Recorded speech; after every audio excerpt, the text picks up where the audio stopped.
کمیته دفاع از ژورنالیستان روز 8 ماه سال 2023 با گذشت 2 ماه از حبس ژورنالیست تاجیک خورشید فاضلوف دیگر باره خواستار از محبس آزاد کردن او و دیگر ژورنالیستان زندانی تاجیک شد. کمیته یادآور شد که در کمتر از 1 سال گذشته خورشید فاضلوف علاکه پنجمین ژورنالیست تاجیک است که با اتهام شبه‌آور همکاری با سازمان‌های افراطی به پس پنجره کشیده می شود.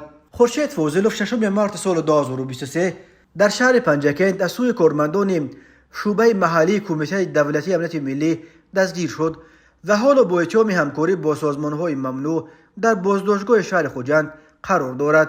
همچنین تابستان سال 2022 با این اتهام ژورنالیستان مستقل تاجیک دلیر امامعلی، عبدالله غربتی، زرقبیک سیدامینی و عبدالستار پیر محمدزاده دستگیر شدند.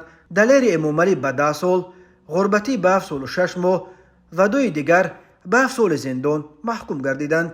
حامیان حقوق پرونده های ضد این 5 خبرنگار تاجیک را COC و انتقام برای فعالیت کسبی ژورنالیستیشان می‌داند و آزادی آنها را طلب دارند.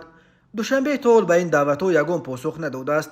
تاجیکستان امسال در رده‌بندی جهانی آزادی مطبوعات باز یک زینه پایان‌تر رفته در بین 180 کشور در زینه 151 قرار گرفت.